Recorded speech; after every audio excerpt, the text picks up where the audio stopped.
Greetings, everyone. My name is Bridget Cabrera, she, her, hers, and I'm the Executive Director of Methodist Federation for Social Action. MFSA is an over 100-year-old faith-based policy and organizing network. Our mission is to mobilize, lead, and sustain a justice-seeking United Methodist movement, energizing people to be agents of God's justice, peace, and reconciliation. We're excited to be co-hosting this series of webinars with our partners, United Methodist for Kairos Response, UMKR. We acknowledge this land and the many lands that you are joining us from, its history and all the beings seen and unseen, known and unknown. And as we step into our work on this land, most of us uninvited guests, we offer this work in the spirit of reparation, devoting ourselves to justice, devoting ourselves to justice as we strive to uplift the legacy of this place and these many places. We invite you to acknowledge the indigenous land of where you are joining us from and type that in the chat.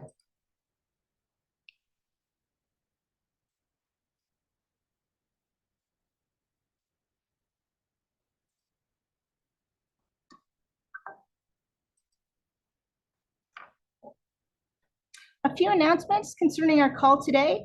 By participating in our webinars, we covenant together to co-create an equitable and brave space where we learn, engage, and grow in relationship together. We are recording this webinar, and that recording will be shared in the coming days. And as you have questions, please type them in the chat box. You can type them at any time. You can direct them to myself. I'll show up as Methodist Federation for Social Action. Closed captioning is automatically generated and available, and you can click on that to see that. Do expect that there will be spelling errors because that is automatically generated. I do have the pleasure of introducing you to Teresa Basile. Teresa is a communications director, education chair, and co-founder of United Methodist for Kairos Response, a recent board member of Friends of Sabile North America, and she has served in leadership with the U.S. Campaign for Palestinian Rights. Throughout her years in the United Methodist Church, she has engaged in inclusive and intersectional justice and peace advocacy on a wide range of issues. Teresa currently serves on the leadership teams of the Western Methodist Justice Movement and the CalPAC Conference, MFSA. Welcome, Teresa.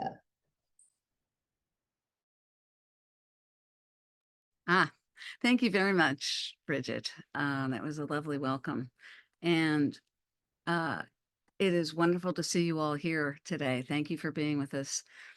As you know, we're about to begin a program about the achievements that changed our church, and we hope the world, at the last General Conference in the spring of this year. We'll be celebrating those achievements.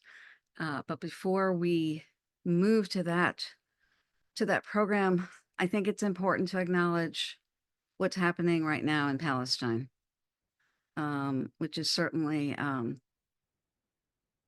at odds with the idea of celebrating.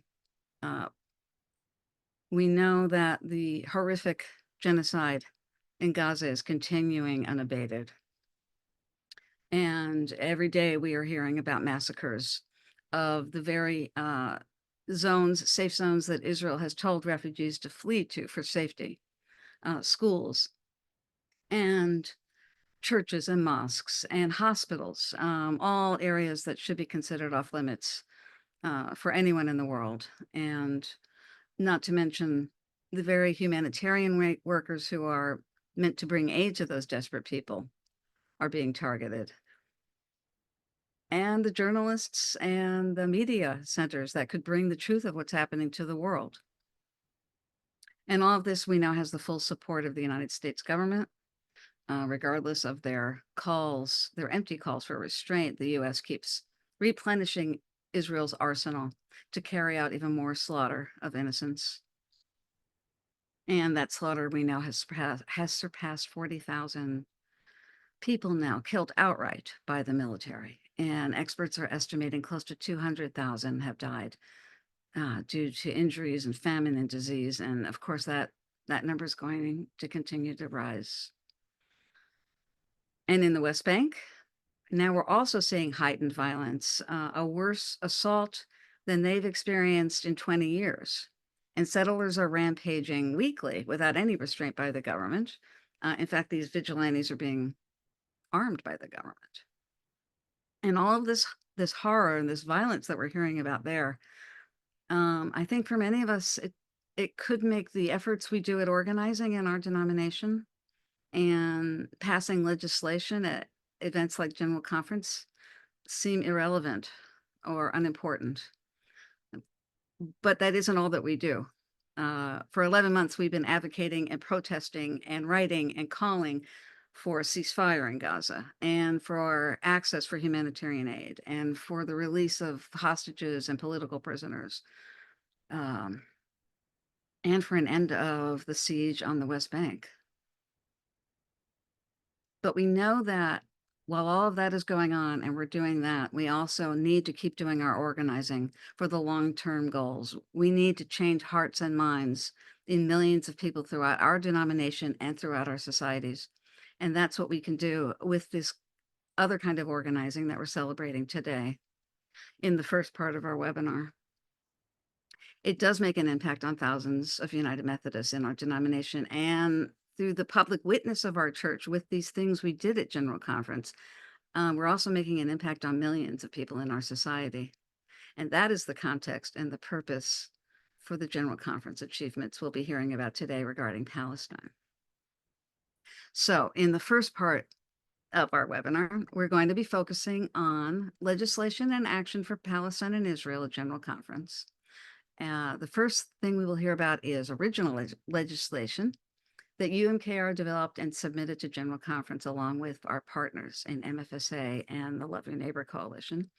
Then we're going to learn about some long-standing and important United Methodist resolutions on Palestine that have come from our general agencies and that needed to be renewed this year.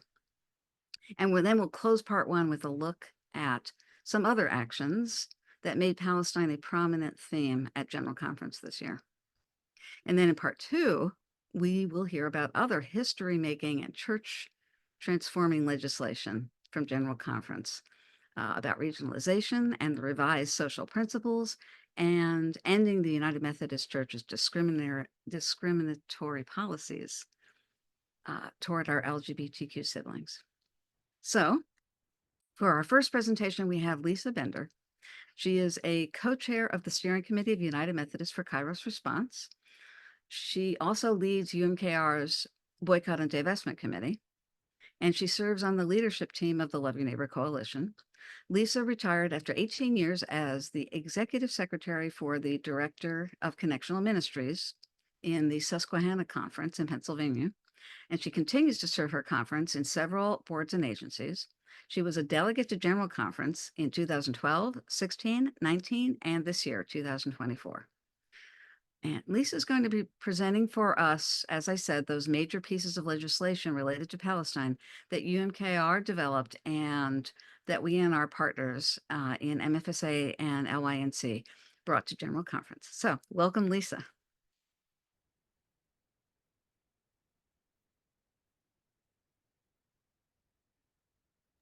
All right. Thank you all. Thanks, Teresa, and thank you all for joining us. So as Christians and as human beings, the future of Palestine and Israel is our prayerful and activist concern. I know I've been working on this issue for 12 years, and I know many of you have worked on it longer than that. But, you know, I am finally so pleased this year to report about the resolutions that were adopted at General Conference. The United Methodist Church at the administrative levels and in our congregations needs to be prophetic and speak to this horrible situation in our world where apartheid and genocide are taking place. So today I'll be talking about the 3 new resolutions that UMKR wrote that were adopted at General Conference. And I do hope that you'll highlight them to your congregations. First, I'll lift up our proudest accomplishment, a divestment resolution. It is titled, Exclude Government Debt of Countries Involved in Prolonged Military Occupation. The General Conference also adopted two others I'll talk about, one that addresses Israeli detention of children, and the other dealing with our right to boycott.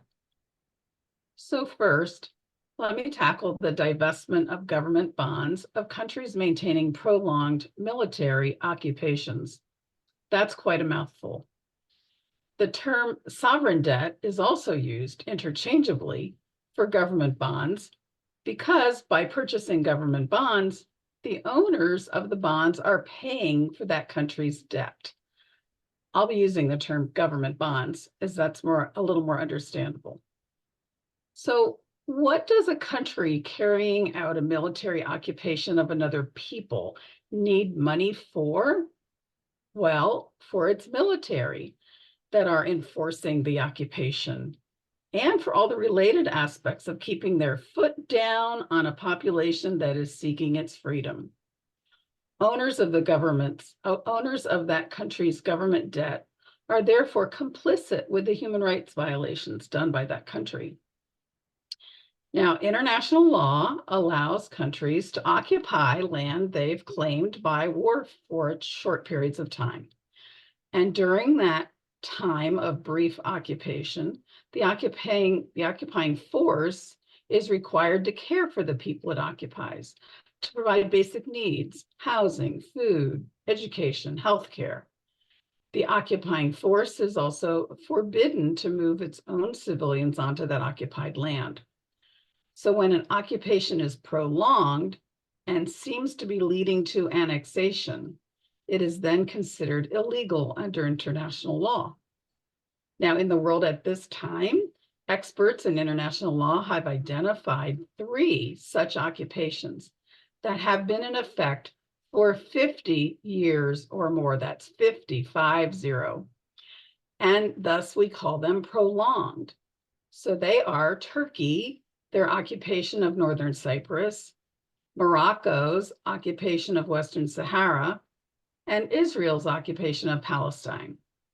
These 3 occupations are also the subject of multiple UN Security Council resolutions and International Court of Justice rulings that say these occupations must end.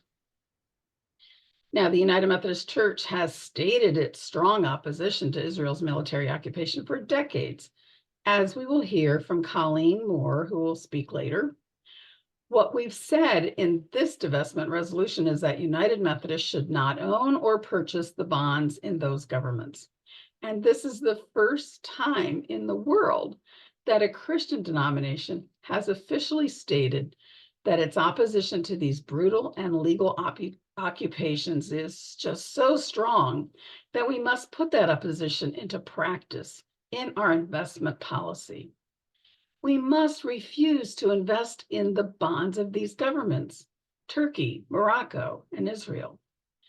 With the adoption of this resolution, the United Methodist Church has taken the powerful advocacy tool of divestment and applied it directly to the source, these national governments that the world community has branded as long-term occupier regimes.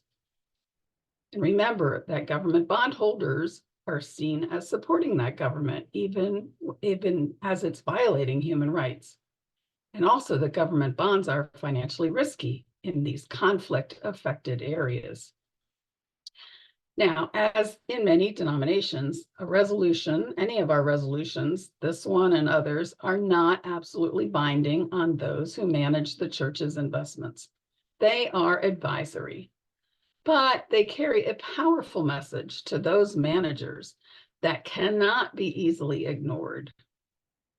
So our next steps related to this resolution include mobilizing those who support it to highlight this resolution in any and all places in the United Methodist Church where bonds of these governments may be in their investment portfolios. One of those places is our own investing arm of the United Methodist Church, our pension board, known as Westpath Benefits and Investments, which we know does own the government bonds of the 3 countries we named, Turkey, Morocco, and Israel. And so UMKR is in conversation with investment leaders at Westpath, pushing them, encouraging them to divest these bonds.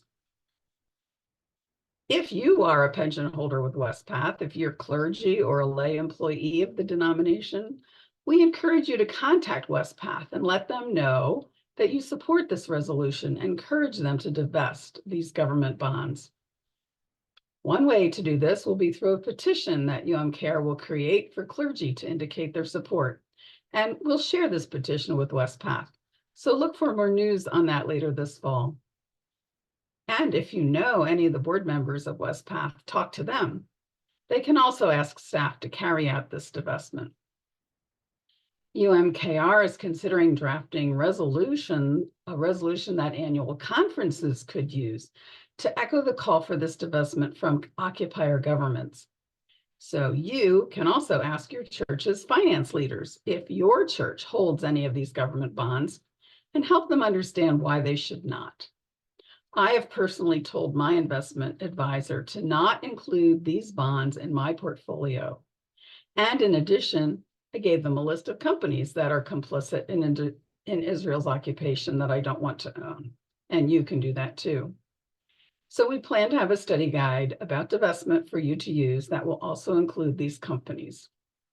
So I want to move on now to one of the ways that Palestinians suffer is experiencing Israeli military and government mistreatment of their children. So we're hearing the sad reports of deaths of so many children now in Gaza, but what I'm going to say is in reference to children in the West Bank and East Jerusalem.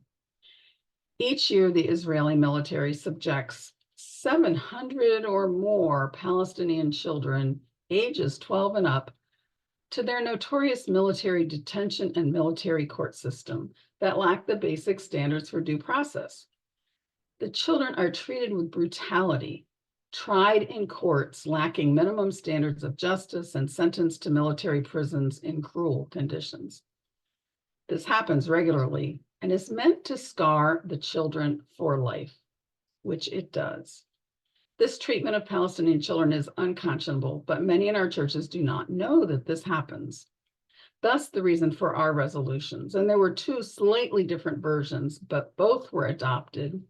One is titled Addressing Israeli Detention of Children, and the other was simply called Israeli Detention of Children. One asks that our general agencies, the General Board of Global Ministries, General Board of Church and Society, and our United Women of Faith, to consult together on a plan to educate and inform United Methodists about Israeli military detention of children and what United Methodists can do to prevent this treatment of vulnerable children. So our follow-up to that resolution is that we will be in touch with those general agencies and we will see that they do this consultation process. And of course, we'll offer to serve as resources for them.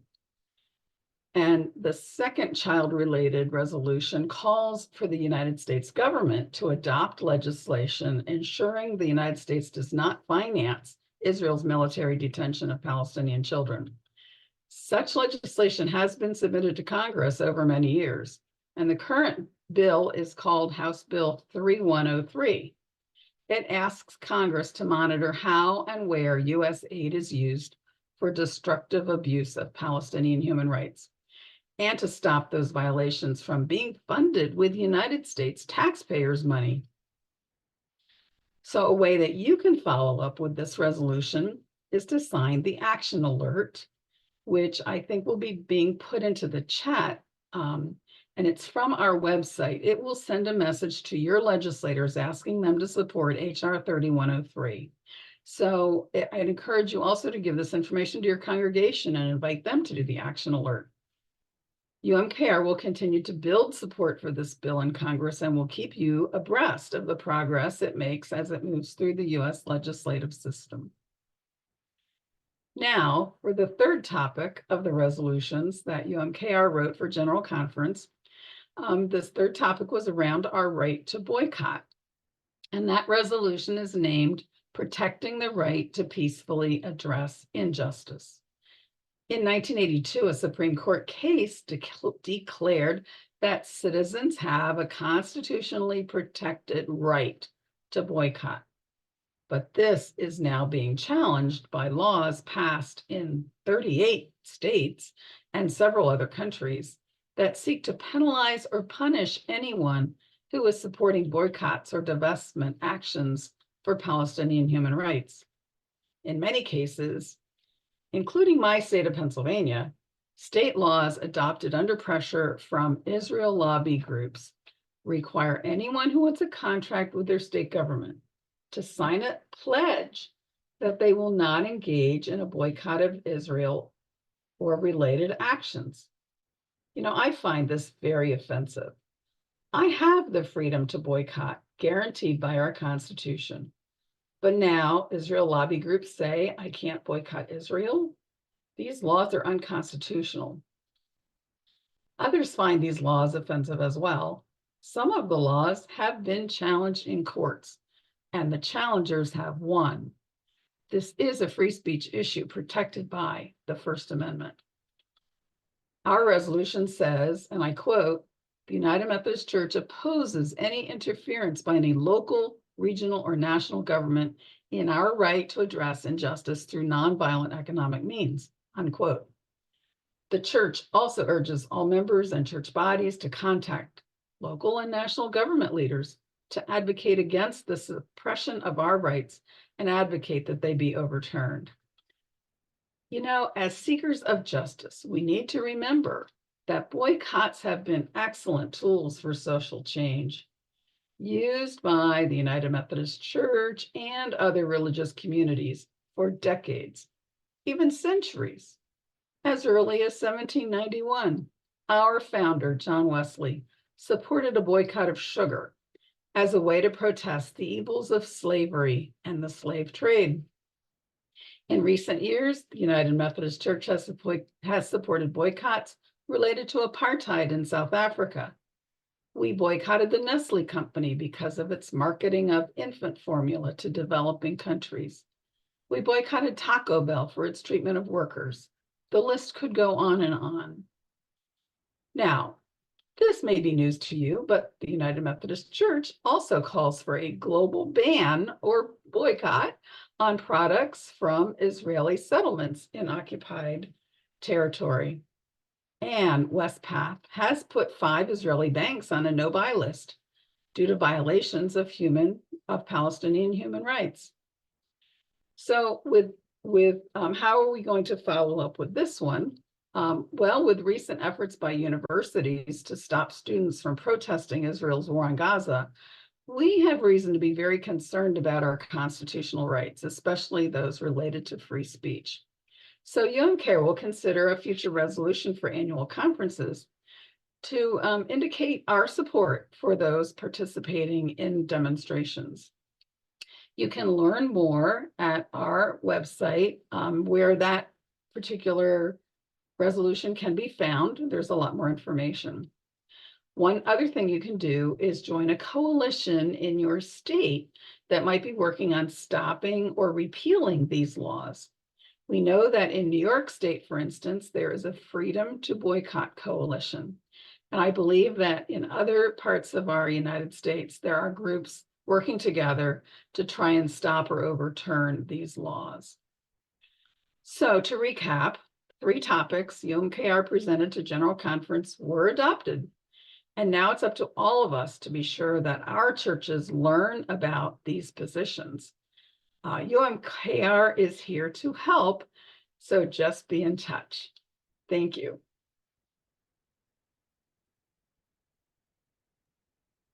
Thank you so much, Lisa. That was a wonderful, comprehensive, and very understandable explanation of these 3 hugely important issues that were addressed, and successfully so, at General Conference. And in particular, we do celebrate the passage of the divestment resolution as the first such action by a church to divest from Israeli government bonds in the world. And now we're going to hear about some other foundational and hugely important Palestine legislation in our denomination. And these were not new. These needed to be renewed this year, but they have been the positions of our church for a long time. They have been brought to the church over the years by general agencies of our church. And to tell us about them, we have Colleen Moore. She is the Director of Peace with Justice at the General Board of Church and Society. And she is responsible for developing and managing that agency's legislative and policy advocacy in support of peace and justice and advancing GBCS priorities of peace building, conflict resolution, non-proliferation and disarmament, and multilateralism. Prior to joining GBCS staff, Colleen has served at Women Cross DMZ, Global Zero, Beyond the Bomb, Win Without War, and Seeds of Peace. And she has consulted with several organizations, including AFSC and Quincy Institute. And Colleen also serves on UMKR steering committee as a liaison for GBCS, and it has been a privilege and continues to be for us to work with her. So welcome, Colleen. Yes, thank you so much, Teresa, and thank you to UMKR and MFSA for having me and taking this opportunity to reflect and celebrate our accomplishments at General Conference this year. So I will be taking a few minutes to talk about Palestine-related legislation that was submitted by UMC general agencies, both the General Board of Church and Society, my agency, and the General Board of Global Ministries.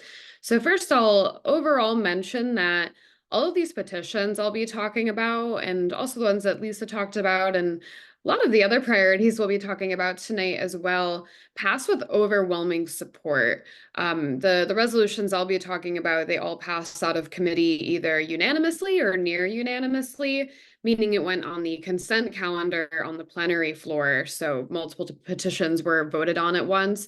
And these consent calendar items also received overwhelming support on the plenary floor, reflecting the will of the church in support of our advocacy for peace in Palestine and Israel. So the first resolution I will mention is called Opposition to Israeli Settlements.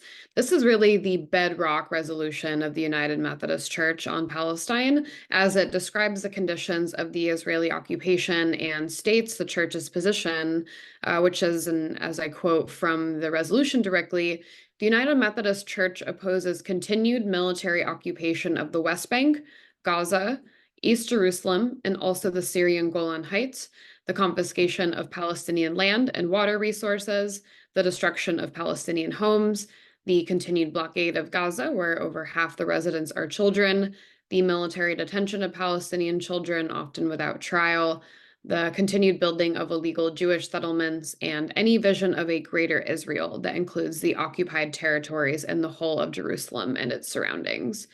The actions that this resolution calls for include a global ban on importing products from Israeli settlements, an end to all arms sales to the region and all arms purchases from the region, a redistribution of the large military aid given to Israel and Egypt to fund humanitarian work, such as UNRWA's, which is the United Nations Relief and Works Agency for Palestine refugees in the Near East, which is a relief agency, as well as all companies stopping any business activities that support ongoing military occupation. So as I said, this resolution has really been the cornerstone to the church's advocacy at GBCS and across the connection, and it really grounds our work for a ceasefire, for an arms embargo, an end to the occupation, and human rights, equality, justice, and accountability for Palestinians and for all in the Middle East, as well as boycotting products from the Israeli settlements. The next resolution I will talk about is UN resolutions on the Israel-Palestine conflict. So this resolution draws upon the core principles of international law and United Nations resolutions as the basis for equality and just peace for all in Israel and Palestine. In this resolution, the Church calls upon the United States and all permanent members of the UN Security Council to accept the authority of Security Council resolutions, to refrain from vetoing resolutions, and abide by Security Council resolutions 242, 338, and 2334, as well as all other relevant UN resolutions and International Court of Justice rulings that provide a framework for bringing this conflict to a just and permanent end. And lastly, I'll talk about the resolution Holy Land tours. So this resolution calls on United Methodists to practice responsible tourism when visiting the Holy Land and consider more than ancient history and biblical sites. It provides guidelines for what United Methodists should do on their trips, including staying overnight in Bethlehem, spending time discussing the concerns of Palestinian Christians and other advocates for justice in Palestine, getting advice and help in planning their trip from UMC agencies and missionaries, and several more recommendations are in the resolution.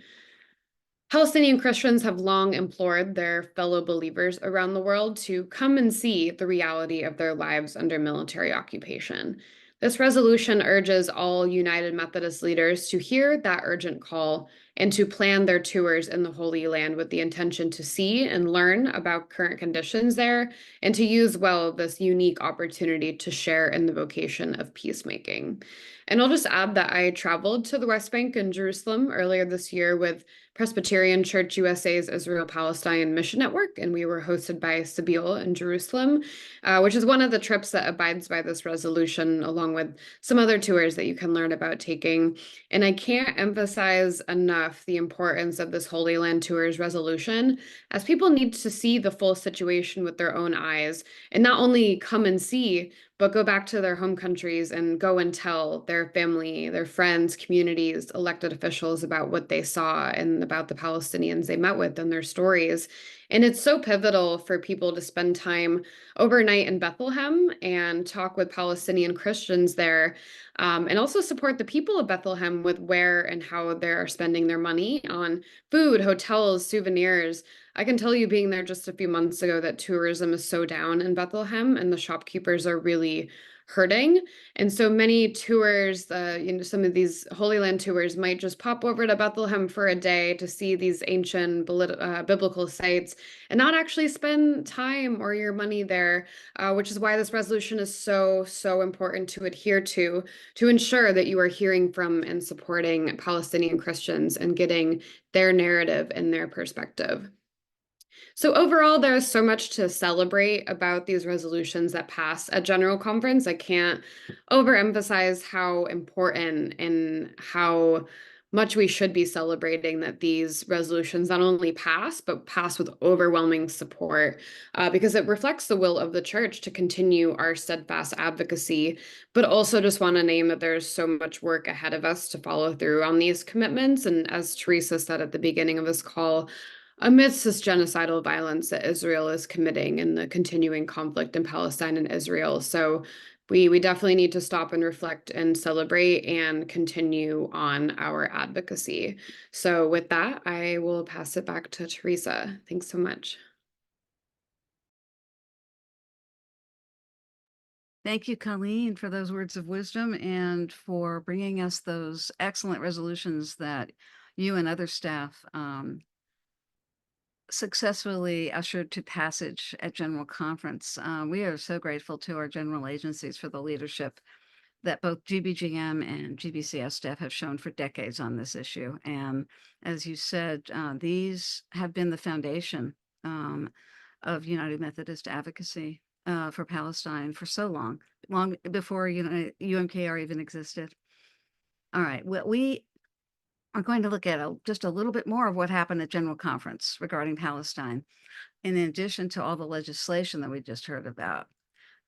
Palestine was a continual subject of discussion and attention throughout the conference. We heard prayers and statements from the main podium many times during the conference, and there are other ways that it stayed in the hearts and minds of delegates, particularly with two powerful witness actions that happened during the conference. And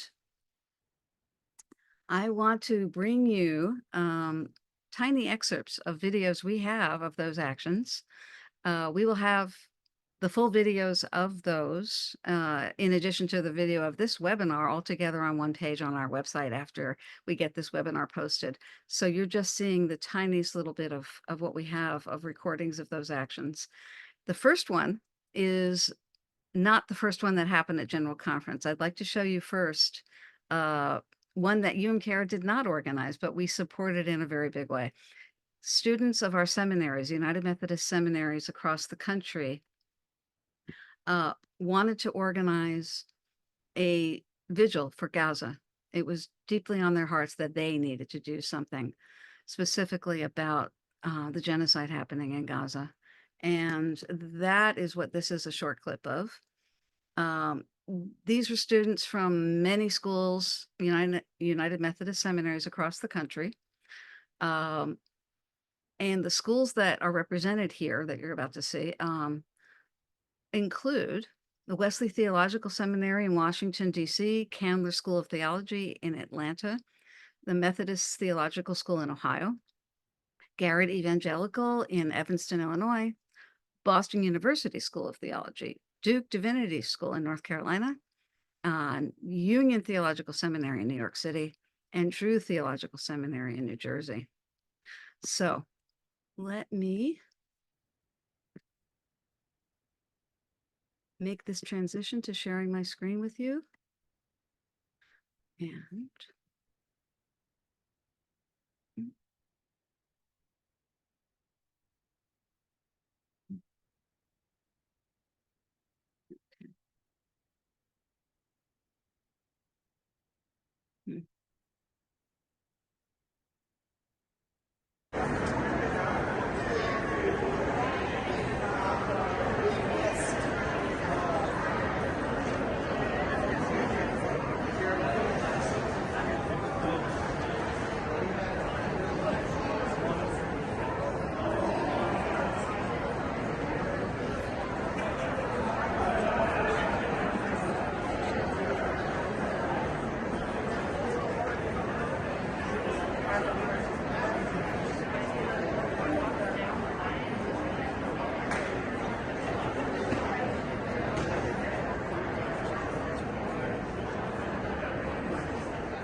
My name is Grace Rogers. I'm from Jacksonville, Florida, and I am a first-year MDiv student at Candler School of Theology. I am out here today because I think it's important for the United Methodist Church to know that its students at its sponsored seminaries care about Palestine, care about divestment, and I specifically am here because my loved ones back at Candler have been protest and have been met with support and with explicit non-support of their efforts in peace. So I'm here for them because I can't be there with them.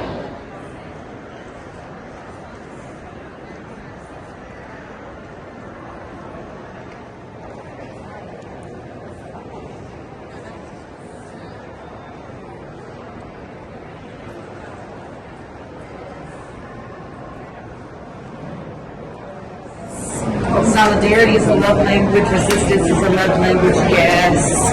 Yes. Free Palestine.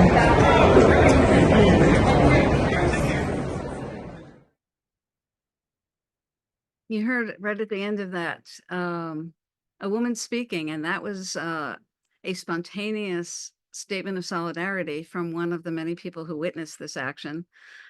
This action, I think, made quite an impact on a lot of people there. We heard from people afterward that it did. And you may have noticed cameras. It was also carried by media outlets. So it influenced a lot of people in the public, especially in that region where it was carried in the press. It's really inspiring to all of us in UMKR that this future generation of our church has this so much on their hearts. And we know is going to carry this cause forward throughout our denomination. Before this took place, and I believe the date for this was April 30th, a few days earlier, on April 25th, UMKR organized our main witness action at General Conference. It was a march, a singing march actually, inside the conference center, and a rally on the street outside the convention center. Yeah, wait one moment.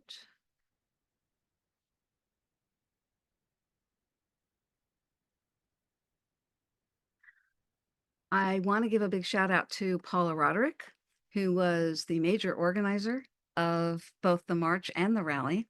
And in the march, you're going to see Katie Reamer, who so beautifully led the singing march through the convention center. Both Paula and Neil were excellent MCs for the rally that took place outside the convention center. And you're going to get now just a couple of very short clips of people that spoke at the rally. And again, the full video of what we have from that rally is going to be on our website, along with the page where we have this webinar. So, Join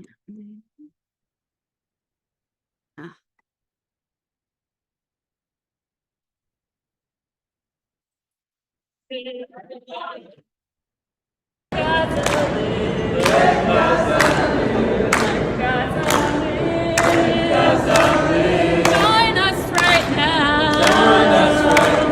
For Palestine. Join us right now. For Palestine. Let Gaza live. Let Gaza live. Let Gaza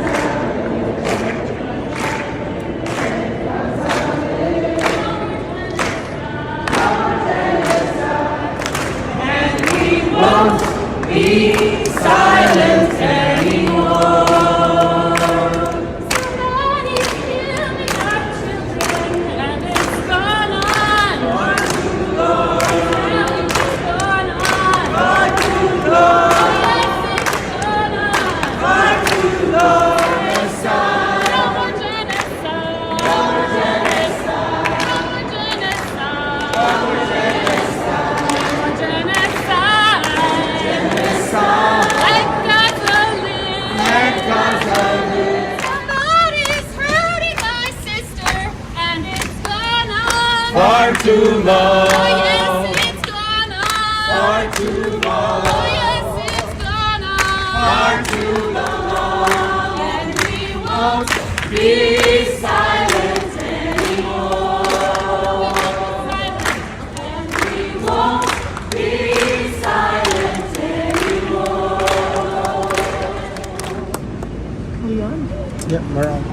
In the words of Dr. King, a man dies when he refuses to stand up for that which is right.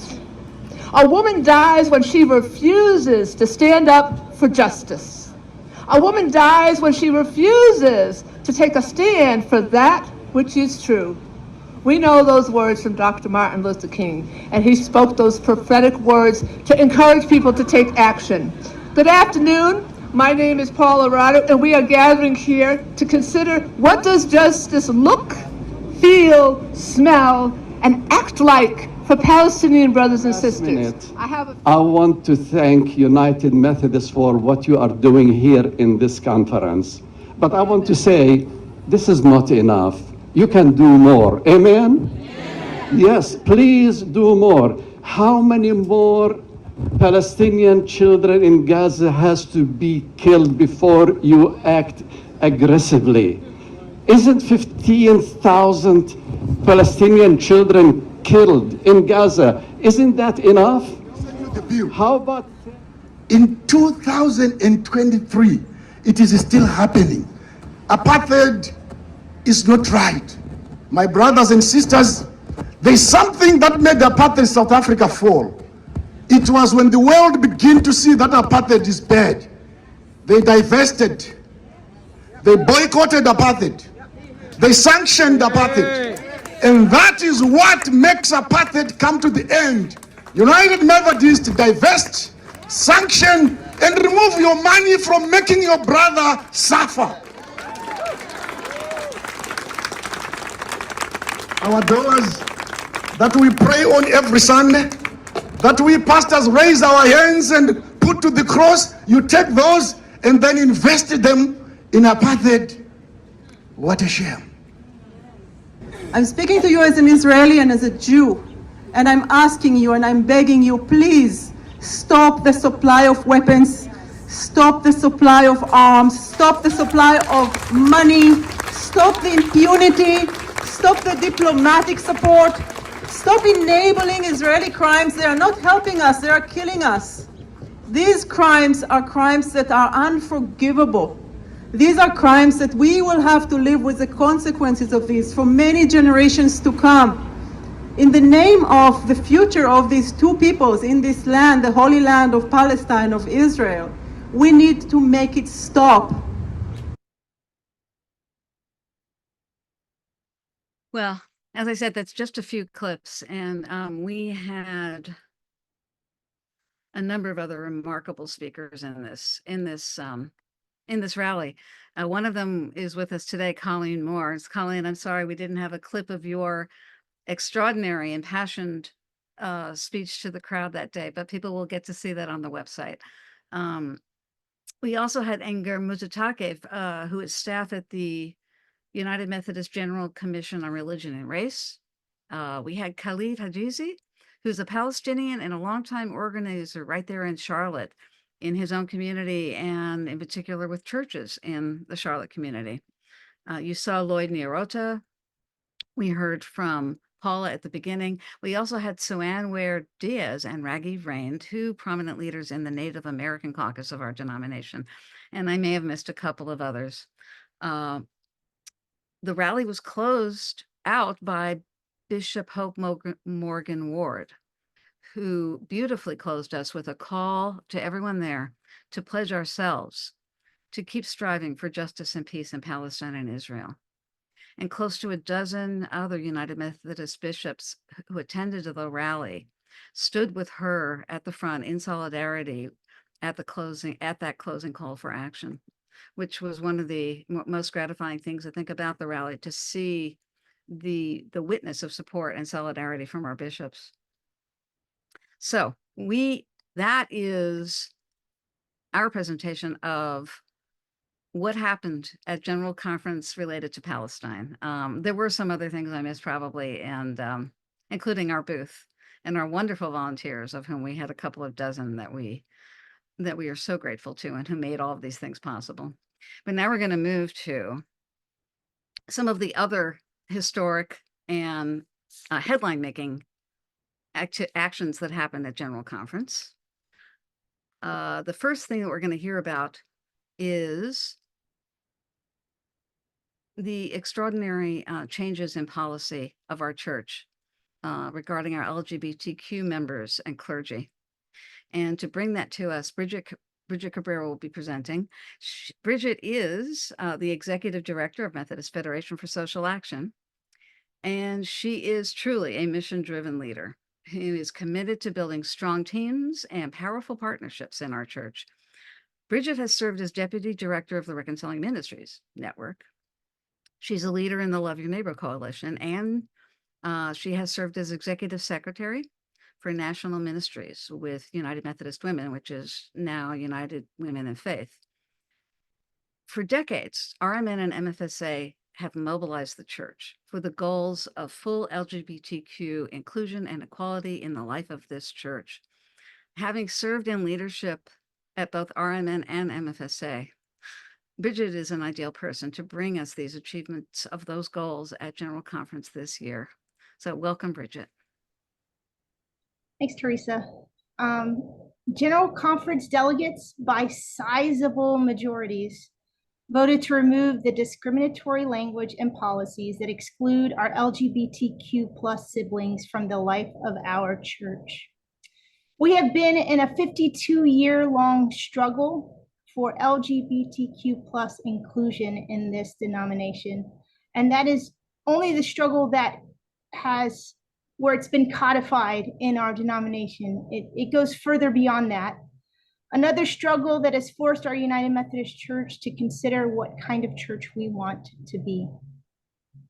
And over that long history, there have been organizing efforts by relatively small caucus groups to make change by changing the hearts and minds of one person at a time, one Sunday school class at a time, and one church at a time. Now, this work first started with the Gay Caucus, which evolved into affirmation. Then came an ecumenical program that was developed called the Reconciling Church Program, which evolved into its own organization that we know of as the Reconciling Ministries Network. My organization, Methodist Federation for Social Action, together with Affirmation and RMN, helped to build a strong intersectional coalition that we now call the Love Your Neighbor Coalition. UMKR is also a part of that coalition. We call it LINK for short. In this one general conference, essentially all of the discriminatory policies were eliminated from our book of discipline concerning LGBTQIA+ people. I just want that to sink in. That's incredible. The incompatibility clause, which is a statement that essentially all the other policies had been built upon, was removed from the social principles. The ban on same-sex marriage, the ban on LGBTQ+ clergy, serving as clergy, and many, many, many policies that are just too long to list out in the webinar. Many, each of these linked to another policy here, they're threaded throughout our entire book of discipline. Many of these monumental actions, as was mentioned before by, I think it was Colleen that spoke earlier, many of these actions were also adopted on the consent calendar, which is pretty incredible. Meaning that there were fewer than 10 votes against it in committee. So either they were unanimous or fewer than 10 people voted against them in committee. And they also did not get pulled off the consent calendar. And to get something pulled off the consent calendar, you only need a group of at least 20 delegates. And so that also didn't happen. So I think those are big monumental pieces. General Conference also passed legislation to set forth a process for LGBTQ+ people whose credentials were removed to be reinstated, and people who were moving forward in the ordination process, whose ordination process was either cut short or drawn out, a process for folks to come back to either be reinstated as clergy or to be able to start that process in a more expedited way. And we celebrate the removal of these policies as a denomination. It is a big thing to celebrate. And I will also say it is a first step. We do not technically officially celebrate or affirm LGBTQIA+ people in the United Methodist Church. And I just want to be clear about that. Our legislative action simply deleted the discrimination on a policy level. We have essentially gone to neutral. Removing harmful language is much different than changing the culture and systemic harm of a denomination. A church and a local church can still decide to not allow same-sex marriage on its property. Clergy have and will continue to decide if they will perform a wedding or if they won't. Board of Ordained Ministries will decide if candidates progress in the ordination process or not. There is still much work to do. I do want to share this quote. Bishop Tracy Smith Malone preached at General Conference, and she said this: "Let us imagine a church that reclaims the priority of discipleship." And I'm talking about a radical kind of discipleship that is grounded in the love and the teachings and example of Jesus Christ. I want you to imagine with me every local church loving well, a church that recognizes God's divine image in everyone, and each one is regarded as beloved, no matter their race, their ethnicity, their age, their orientation, their status, or even location.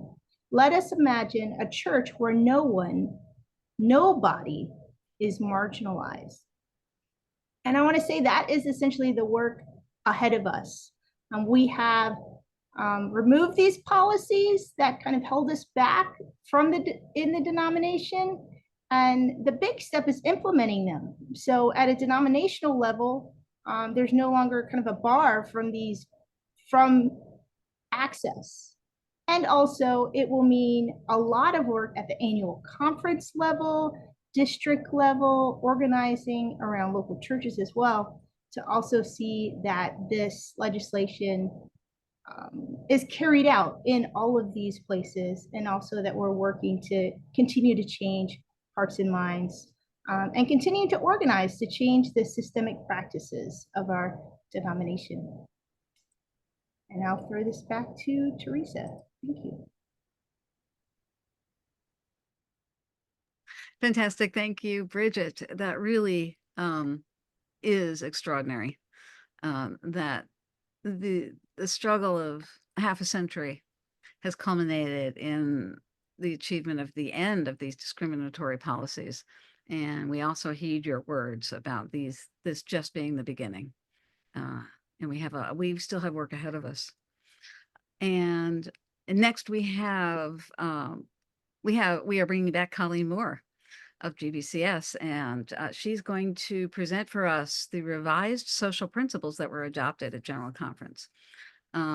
This revision of the social principles was a huge undertaking all over the world in our church. And Colleen is going to help us understand why it was done and what these new social principles bring to our church. So welcome again, Colleen. Yes, thank you so much. And hi again, everybody. So yes, talking about the revised social principles, which now that they are adopted by the General Conference are no longer called the revised social principles, but we'll just refer to them as the social principles as adopted by General Conference. So as you all know, all of the sections of the social principles were officially adopted at General Conference. So this historic vote comes after 12 years of development and engagement from thousands of United Methodists around the world. The 2012 General Conference set GBCS on an amazing journey to revise the social principles.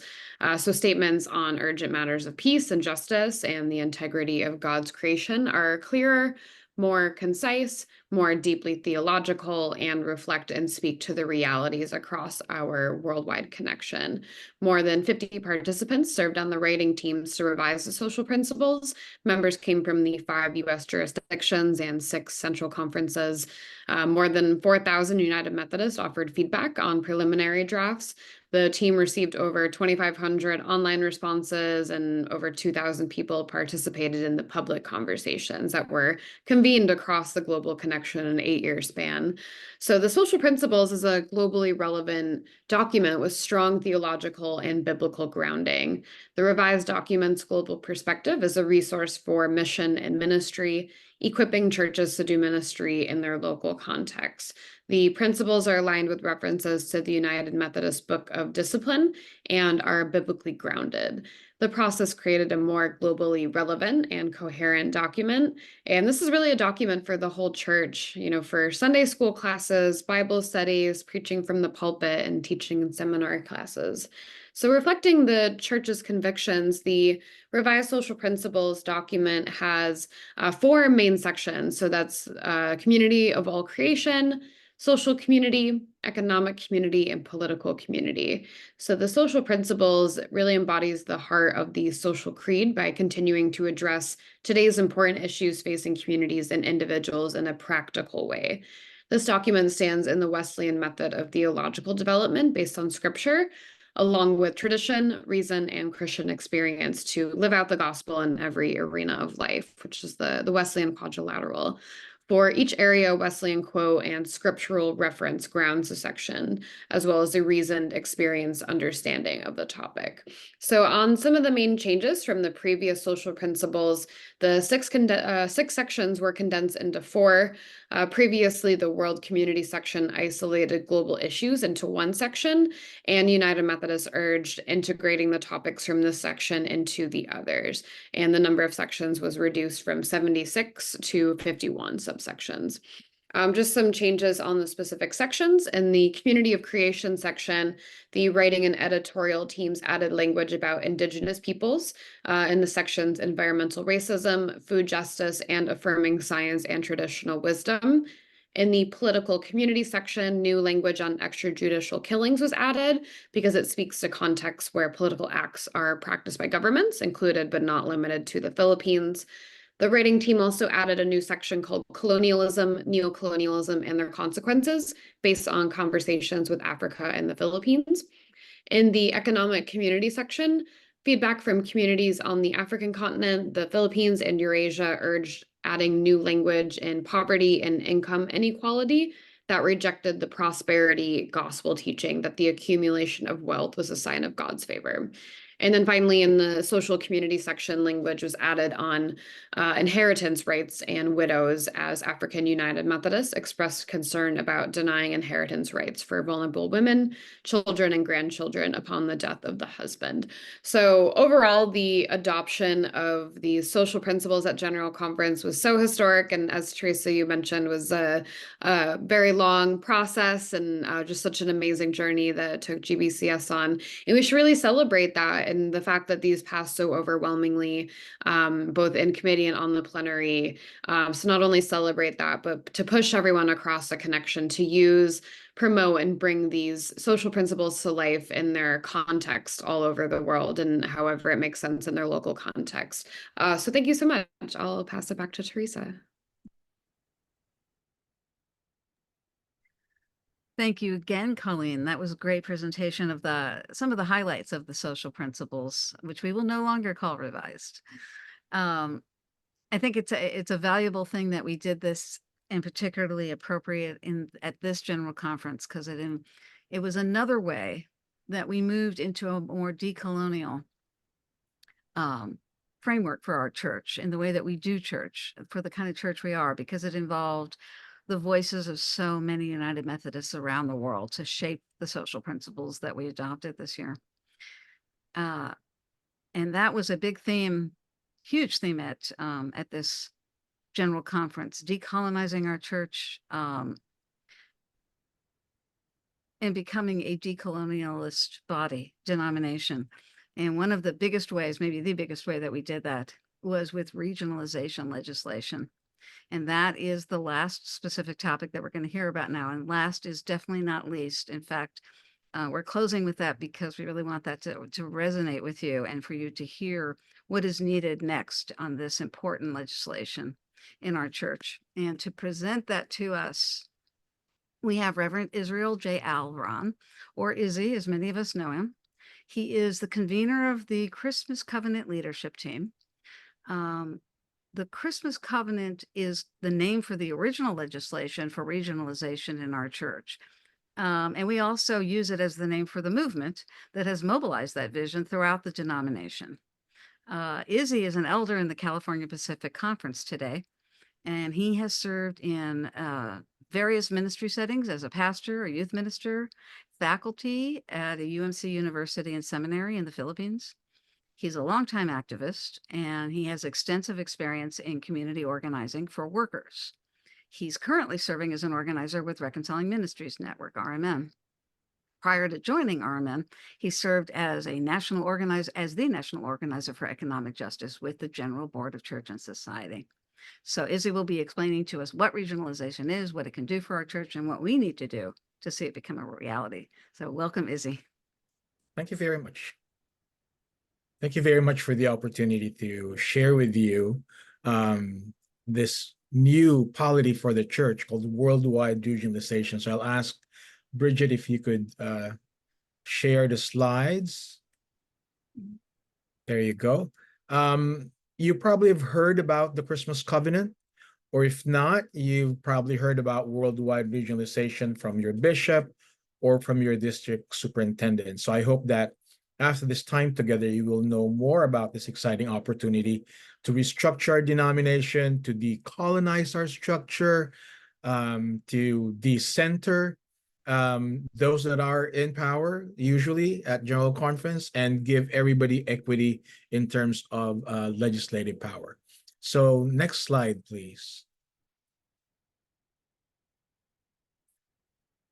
So the goal of regionalization is to allow United Methodists to best connect to their communities, whether they be in Africa, I'm originally from the Philippines, and the United States or Europe. We all live in different circumstances, different contexts. Our neighborhoods are different. The needs of those around us are different. Our cultures are definitely different and special. With regionalization in place, we can all better minister to the people around us because each region of the church can make decisions that will ensure ministry and outreach efforts will be successful in each of our specific settings. Every United Methodist can better live into our shared mission to make disciples of Jesus Christ for the transformation of the world. Next slide, please. Regionalization, the planning of this legislation has been underway for years, also because of the pandemic. The Christmas Covenant, which I have been convening since 2019, submitted the original regionalization legislation in time for the 2020 General Conference, which was postponed. And we have collaborated with the Connectional Table and the Standing Committee on Central Conference Matters to submit an updated regionalization plan in time for the 2024 General Conference. And United Methodists from around the world, I can assure you that the Christmas Covenant team come from different central conferences. These are regions outside the United States, have all been part of developing this plan, and it was approved overwhelmingly at General Conference in 2024, earlier this year. Next slide, please.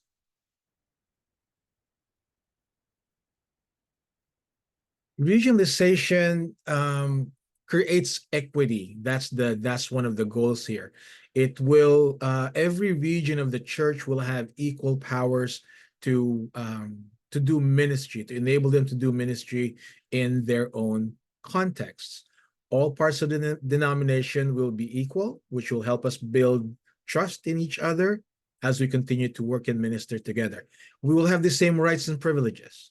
No longer will it seem that the United Methodist Church is centered in the United States, which has always been a critique of our system.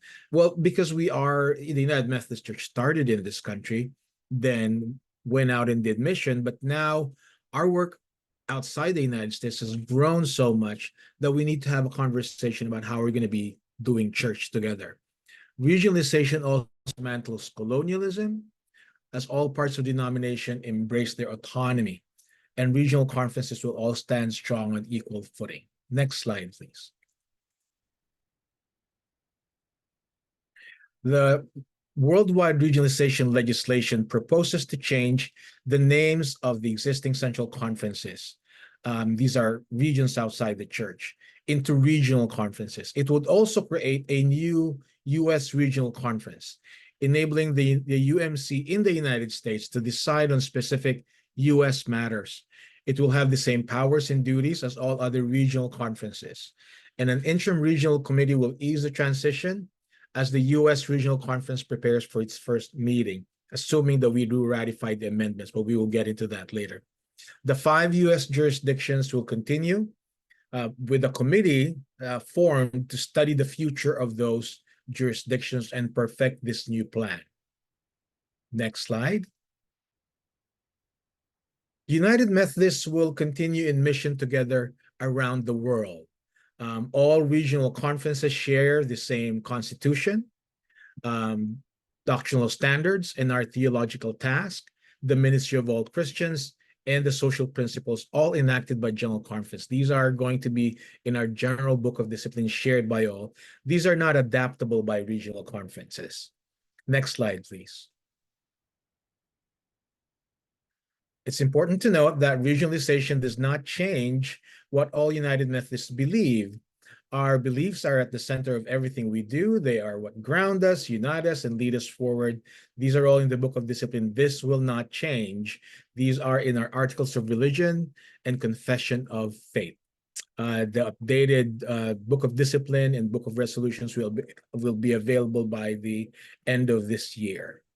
But those doctrines are not changing. Next slide, please. With regionalization, we will also see no changes when it comes to the Council of Bishops, the Judicial Council, general agencies of the Church, and General Conference. These structures of the Church will remain the same. Next slide. Regionalization will definitely transform General Conference. Usually the agenda of General Conference is mostly dominated by US topics. But because a lot of the work of ministry and legislation will be done in the regions, the conversation at General Conference and the agenda will be for matters and issues that deal with everybody in the whole church. And General Conference will keep full legislative powers on all matters distinctly connectional for all regions, and will decide with a 60% majority what regional conferences are allowed to adapt. Next slide, please. So here are some things that regional conferences can't do. First, they cannot create their own constitution or adopt any policy in violation of the constitution contained in the Book of Discipline. Next slide. As I said earlier, regional conferences cannot alter the doctrinal standards, our theological tasks, the ministry of all Christians, or the social principles. These include our beliefs, our statements about our ministries, other important parts about what it means to be United Methodist across the connection. Next slide. Now, here are things that regional conferences can do. First, draft and publish their own regional book of discipline, their own hymnals, books of worship, and other liturgical resources. This is what central conferences have been doing for some time, and that will not change. The biggest change here is that the U.S. regional conference would now be able to do the same, have our own hymnal, our own liturgy, that's based in our context in the United States. Next slide. Second, a regional conference can set requirements for ordination and license ministry with respect to their needs and resources. This is also something central conferences have been doing all along, and now the U.S. can do for itself. Next slide. Third, a regional conference can set standards for lay membership. Not new for central conferences, but will be new for a U.S. regional conference. Next slide. A regional conference can develop practices around marriage ceremonies, funerals, and other rites that align with cultural contexts and laws of each country. Next slide. A regional conference can reorganize their annual conferences, their districts or charge conference to best serve their missional needs and convene their own judicial courts. Central conferences are already doing this. The problem in our current context, hopefully this is ratified, is that the U.S. goes to General Conference for all of its issues, including reorganizing a lot of our work here in the U.S. Now it will go to the regional conference, and that is true across the board. Next slide. Regional conferences can work with annual conferences to ensure policies and practices align with the laws of each country. You know, there are some regional conferences and even annual conferences that span countries. There are multiple countries in some annual conferences or regions of the church. So they would have to work with them. This is also true in Europe. This is true in Africa. And then they can make sure that their policies align with the context, their countries. Next slide. So what's the next step? The next step for regionalization to be put in place is amending the United Methodist Constitution. Petition 1 of worldwide regionalization are all constitutional amendments. And if we're ratifying amendments to the book of the Constitution of the United Methodist Church, we need to pass by 2/3 aggregate vote all of these amendments in all annual conferences around the world. When I say 2/3 aggregate, you add all the votes across all annual conferences, you need to get 2/3 of all the total votes cast. So ballots will be available by the end of 2025, January 31st, 2025. And then we'll vote next year, the whole year, because we're having annual conferences at different times. The US usually has annual conferences in June. And by the end of next year, the Council of Bishops will ultimately will count and then ultimately announce if we have ratified these amendments. So we encourage you to host study sessions on regionalization. Make sure your pastors and delegates know about this amendment so they will be ready to support them when your annual conference convenes in June next year. And last slide. And I think some of the links are also in the chat.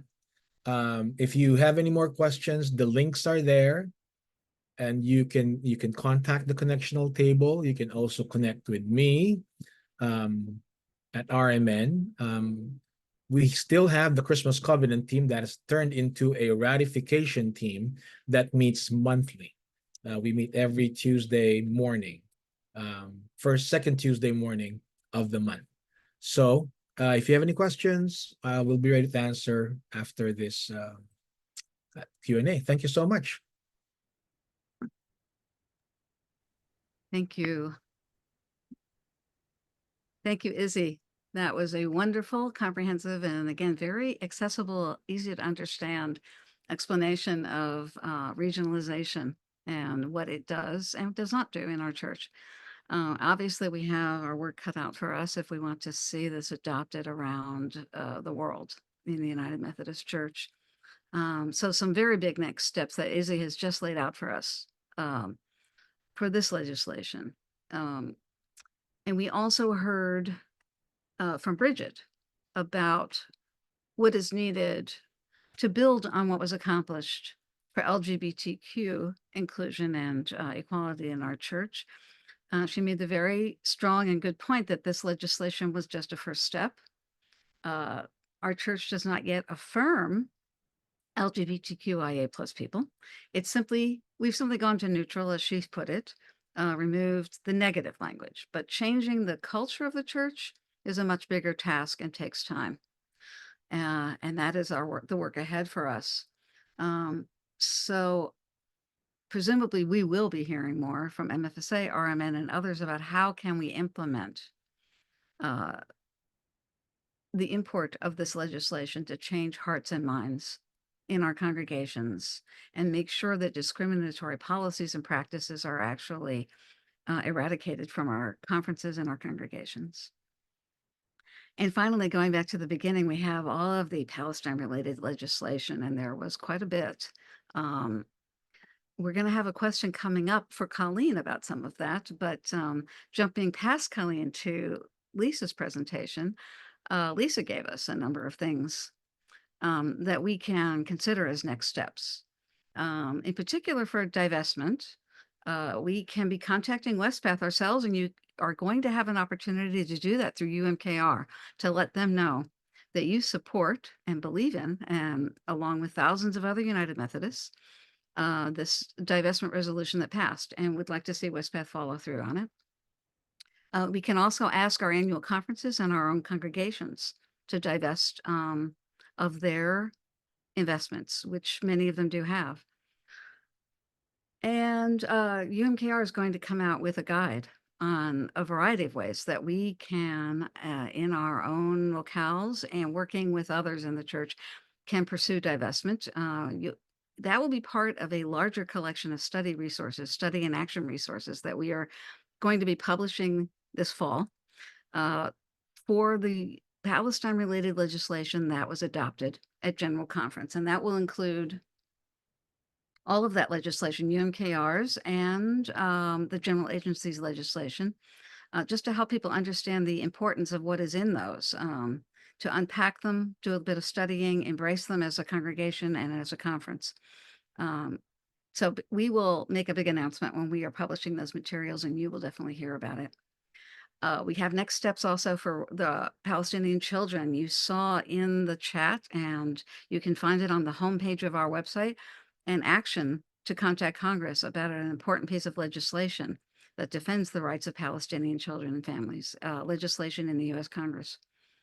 And for the right to boycott, Lisa gave us several actions that we can consider, how to advocate with legislators, educate people in your community with the film Boycott, and join a coalition in your state.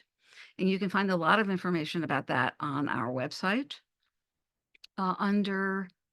in our navigation bar under the heading boycott. And there were links in the chat about that. All of those links will be on the page where we post the webinar, the video of this webinar.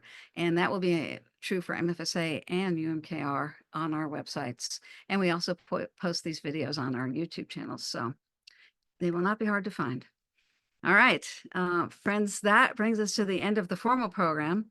And we only have time for one question. And we did go a little bit over. We expected to be 90 minutes for this webinar, and we're just about there.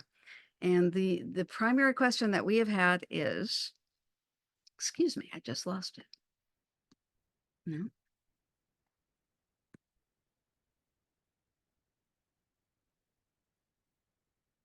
What role is the Board of Church and Society filling in these efforts? As a member of my conferences board, I would like to make sure we build on that.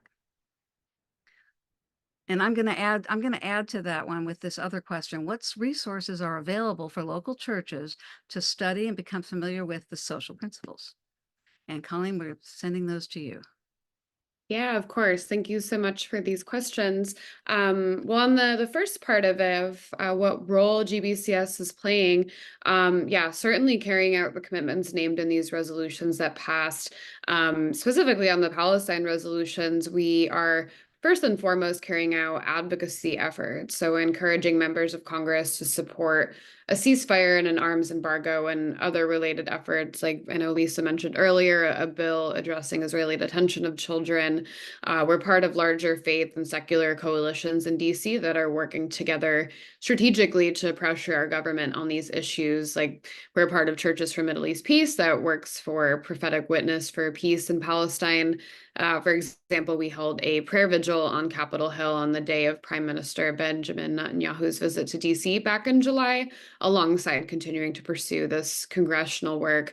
So in annual conferences, we really encourage you to call on your members of Congress, especially right now, to advocate for an arms embargo. I think that's really the most important thing right now, because I think, of course, continuing to advocate for a ceasefire, it is so important to have a ceasefire right now.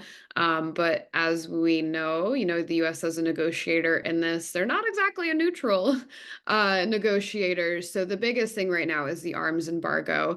I mean, there's been billions of dollars that the administration has sent to Israel. And so we're working with a few senators to introduce a joint resolution of disapproval on these weapons sales and looking for support for that. We had 11 senators back in January who supported a different resolution that said the weapons transfers to Israel violates the Foreign Assistance Act that says any security assistance provided by the U.S. to any country has to advance human rights and avoid identification of the U.S. with any violation of these rights. So yeah, some of these priorities are changing depending on the political atmosphere. I'm anticipating, it will continue to be like this with the election, with so much focus on the election. But yeah, especially if you're part of your church and society board, I would love to chat about this and how we can support you. Definitely reach out to me. I'm happy to put my email in the chat to resource some of that. And we have like calls with church and society chairs and peace with justice coordinators. And I know a lot of you are on the call right now. So please definitely reach out and we can chat.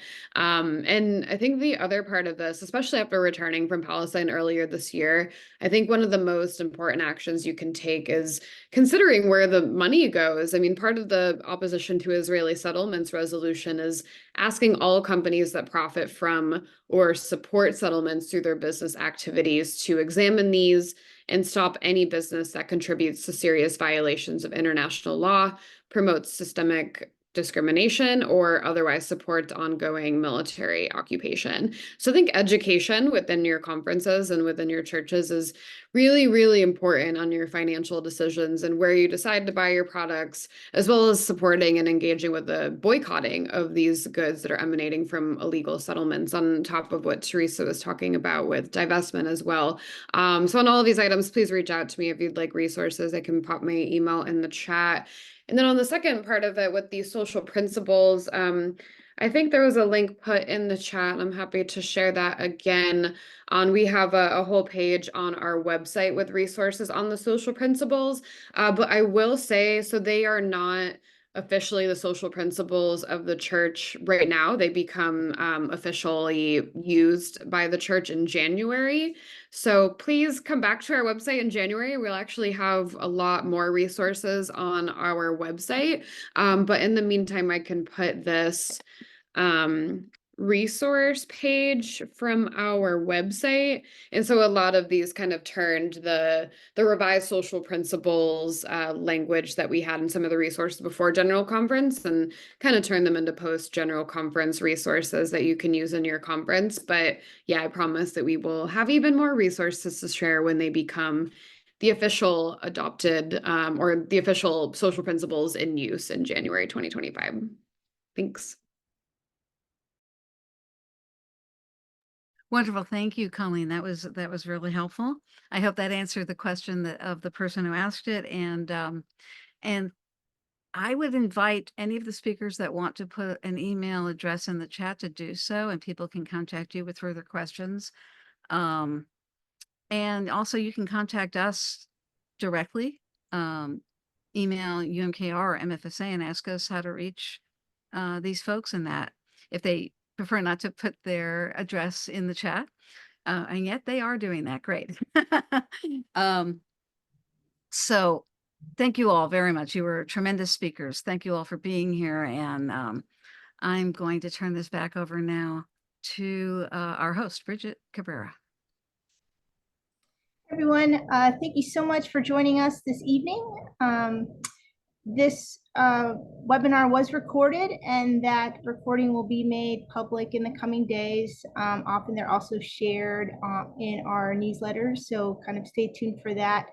Either from UMKR or MFSA, they'll both be shared in both. And I believe they're also hosted on our YouTube channel, so sometimes you can check it out there early. I would encourage you to share it with folks that you think might be interested. Share it with your Sunday school classes, folks in your church. And please plan to join us on our next webinar. It'll be in November. We will hear from individuals who attended a solidarity delegation with Sabeel, and we'll have more information about that to come, including the way to register, what date and time, and all of that good stuff. But be on the lookout from UMKR and MFSA on those dates. Thank you again, and we will see you next time.